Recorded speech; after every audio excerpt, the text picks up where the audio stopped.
Mapagpalang araw sa ating lahat. Ako ang inyong lingkod, Medyo Jan Valdez, at welcome sa ating daily devotions. Ang ating verse for today ay nasa mga Epeso, chapter 6, verse 16.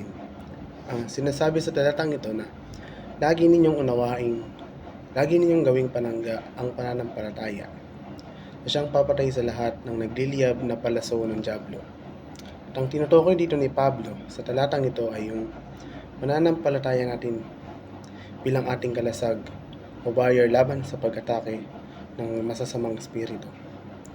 Gamit ang kalasag na ito, nagagawa nating maprotektahan ang ating sarili mula sa tukso at kasamaan.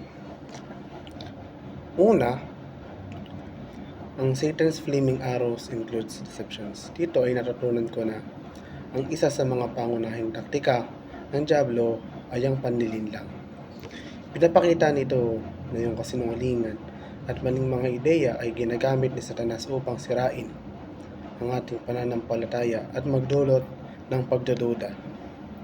Kaya't mahalaga na maging maingat at magbantay para kung hindi tayo malilinlang at mailalayo sa katotohanan. Pangalawa, Christians are both offensive and defensive. Itinuturo nito sa atin na may dalawang tungkulin daw ang isang Kristiyano. Una, kailangan nating maging aktibo sa pagpapalaganap ng gospel at pagbabahagi ng pananampalataya sa iba. Pangalawa, na kailangan nating ipagtanggol ang kanilang pananampalataya laban sa mga pagsubok at tukso habang nananatiling matatag sa kanilang paniniwala. At ang pangatlo na the shield of faith is complete trust in God. Dito naman ay natutunan ko na ang pananampalataya ay nangangahulugan ng buo at walang pag-aalinlangang pagtitiwala sa Diyos. Kapag lubos natin pinagkakatiwalaan ng Diyos, alam natin na kaya nating harapin ang anumang hamon dahil siya ang ating sandigan. At both, be both offensive and defensive. Ang mai-apply ko dito sa aking sarili sa pamamagitan ng pagiging aktibo sa pagpapalaganap ng ating pananampalataya at paniniwala sa iba, habang sabay na protektahan ang ating sarili mula sa mga tukso at maling katuruan.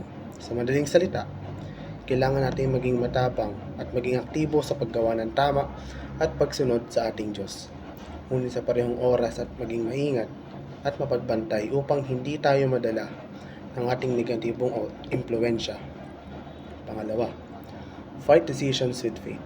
Dito naman, natutunan ko na kapag may mga kasinungalingan o panlilinlang na dumarating sa ating buhay, yung pananampalataya ang dapat kong gamitin upang ating maging sandata. Kaysa magpadala sa pag-aalinlangan o sa mga maling akala, ay mas pipiliin natin na magtiwala sa Diyos at sa Kanyang mga pangako. At ang huli, practice trusting God completely.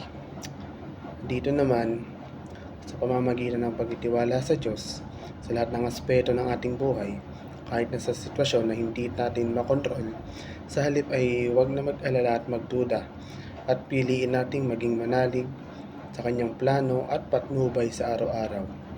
Susuko natin ang ating mga pangamba at ipagkatiwala natin sa Diyos ang ating mga desisyon sa ating sitwasyon. Muli, ako ang inyong lingkod, Jan Valdez, at dito na nagtatapos ang ating daily devotions.